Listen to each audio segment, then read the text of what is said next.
West Virginia not immune to giving up the big plays Saturday against Iowa State, but the Mountaineer offense countered with a few of their own and then some. A successful opening round of the basketball tournament for the Charleston Regional co-host. Best Virginia from WVU heard that from Marshall. Both teams involved in games a little close for comfort, but they still advanced to Monday's second round. 3 weeks ago, Shady Spring and Independent softball went 15 innings with Paige Maynard and Delaney Buckland combining for more than 60 strikeouts between them. A busy championship Saturday in store for Southern West Virginia. 4 area teams in the running for a state title, including James Monroe and Greater Beckley. They will play each other for the Class Single A title. One more day to go. Tomorrow, the spring football games for both West Virginia and Marshall, as both teams hoping for a successful end to spring drills. The Mountaineers Gold versus Blue game scheduled for 1 o'clock in Morgantown. This is game 1 of 3 straight in Blacksburg for the Hokies. They will welcome Pitt to Lane Stadium next Saturday and then Syracuse on October 23rd.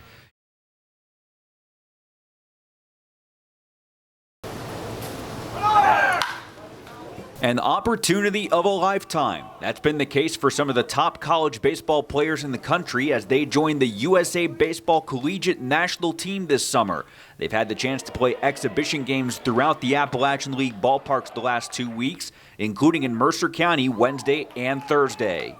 You know, it's a blessing. I'm super happy to be here. Obviously, surrounded by these great collegiate players, and you know, it's definitely made me better, and that's what I'm grateful for, just going into the next year. This has been an amazing opportunity for me, and I think for everybody out here. I mean, these kids are obviously the top of the college, in the country right now, and it's just been amazing to compete against them and compete with them for these last couple of weeks. And the games have led to some top-notch individual performances. Jacob Berry and Jordan Sprinkle have both excelled, and Gavin Cross has hit over 400 for the Stars team with 13 RBI as they've won 7 of 11 games against the Stripes team.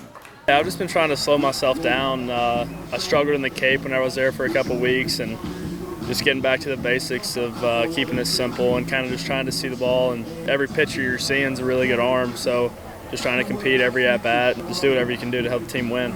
It's giving them a taste of what they're fixing to do. And so you got to get your mind wrapped around that so they can be able to handle it. Even though the team has only been together a few weeks, they say they've already made friendships that they plan on continuing when they return to their respective colleges. I'm going to take away the friendships I've built. I've made a lot of friends here, and everybody here is pretty cool, and we just all been hanging out. So it's probably the friendships what I'm going to take most away from here. Being able to watch them next year and keep up with them, and then hopefully get to go through the minor leagues and maybe make to the big leagues with these guys. I'll try to keep up with them and talk to them on a regular basis. And while the Appalachian League ballpark tour ended Thursday, next week the players will face the USA Olympic team that's headed to Tokyo later in July. Another major opportunity. They're all going to be in that position soon, and they get to see what they're like and how those people go about their business, and it just gives them another addition of stuff they can put in their memory bank for things they have to train for and get ready for. Number 5, Madison May. Madison May is Mercer County through and through. She starred for Pikeview in high school, and when it came time to decide where to attend college, she chose Concord, only a few miles from home. I love to be around the town, around the area. I'm really close with my parents and family, so I knew that I wanted to stay around so they could come to all my games. A local kid wanted to stay home, and she turned out to be probably one of our top 5 players of all time. You know, she's in record books in about every category. She'll be a first-team Hall of Conference this year. But it's not just staying close to home that May has enjoyed over the last few years. It's being front and center for a Lady Lions turnaround that's continued into this season. Freshman year, we were kind of slow. Sophomore year was our building year. Last year, we really had a great year, and senior year's just flown by. So it's been a journey. I've loved every minute of it. As the lone senior for the Concord women this year, May has served as a role model for her teammates, including those who once played against her in high school. To get up here in these last few months and actually be on the same team as her, I've watched her and I really admire how she plays. It's been really good getting to know Madison. She's been a good teammate. She always brings a lot of energy to the team, and she's a good leader. Just having that role and having the coaches look to me and trust me has been great.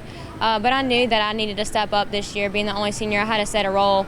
There are still a couple of weeks left in the regular season, and Concord has already clinched a berth in the Mountain East tournament. But with Senior Day this weekend, that's given the Lady Lions incentive to win their matchup with West Virginia Wesleyan.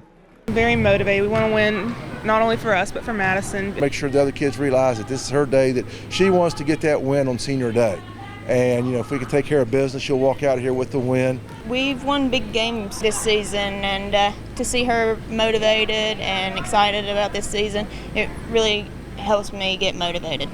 As for what's next for Madison after the season, I just want to continue my education. The ultimate goal is one day to be a speech pathologist, so I'm going to continue my education, hopefully maybe coach somewhere, so we'll see how it goes.